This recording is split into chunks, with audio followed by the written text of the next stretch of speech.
Hey crypto. Hey crypto. Welcome back to the fourth episode of K Crypto.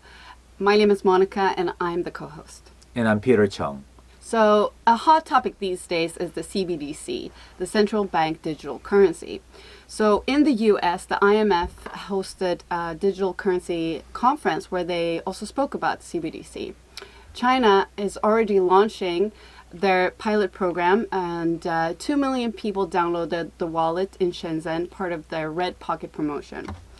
So I hear that Korea is also planning a CBDC. That's correct. BOK, the Central Bank of Korea, is fully on board and has allocated resources to explore and develop the working model for CBDC. But interestingly, this has not always been the case, meaning that it took a while for the BOK to finally decide that they need to take this seriously. Oh, yeah, that's a little bit strange because Korea is always the first when it comes to implementing technology. So why is that? You know, Korea already has a very well-developed payment infrastructure. So from the perspective of BOK, they didn't really see additional benefit of rolling out a CBDC when the existing e-commerce payment structure is working so well already.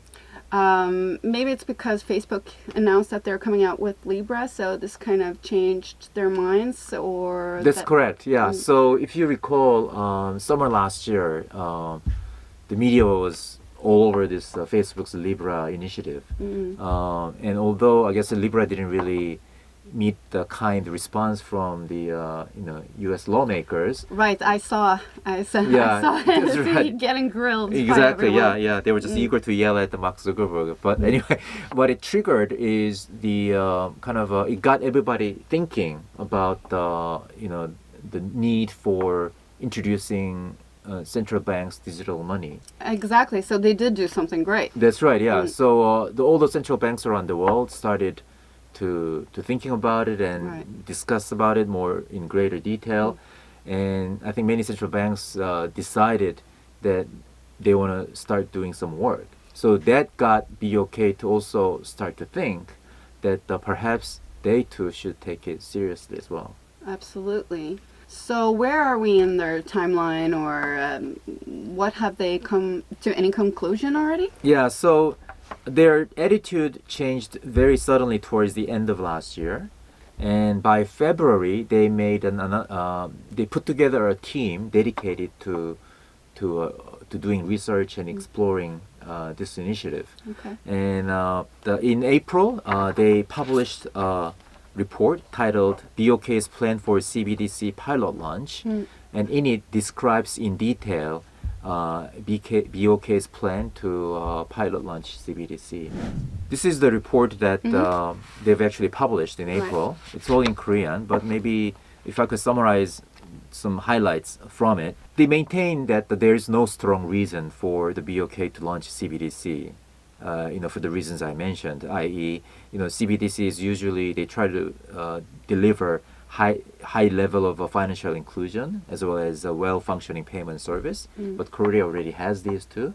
But nonetheless, BOK says they want to pursue this plan because just in case, or as a hedge against the fast-evolving global landscape change for the payment and settlement services. Absolutely. If other countries are doing it, most likely That's right. It will happen in Korea too. That's right, yeah. Right.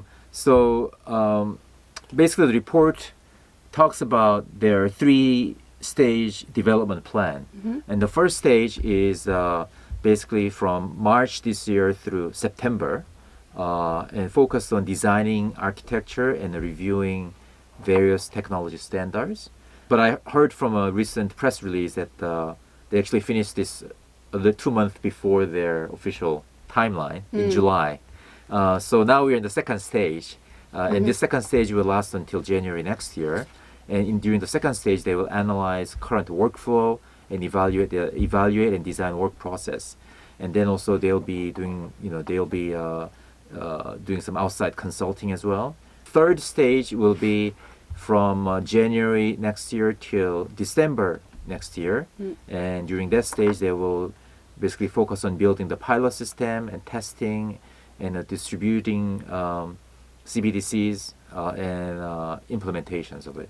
Right. So they're not sure if they're going to launch, though. That's right. So that's quite different from China, which is, determined that this is going to launch. That's right. So they're adamant that the plan is basically it's for just in case they need to roll out something like this in the event that all the rest of the world moves on to CBDC based financial system. Gotcha. BOK does not want to be left out or left behind. So this is kind of a contingency plan for them.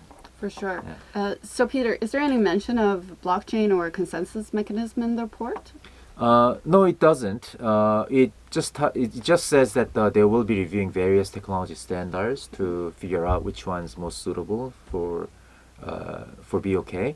But interestingly, in the appendix section, they talk about e-krona from Sweden, and it goes into quite detail on how e-krona works.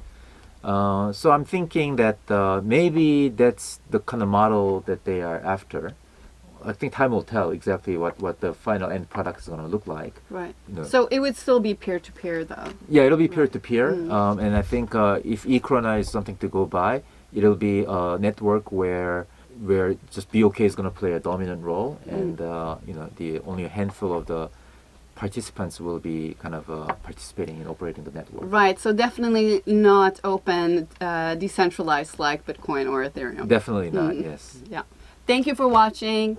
Do like and subscribe. I hope you enjoy this episode, and we'll see you in the next one. Bye for now. Bye for now. Bye-bye.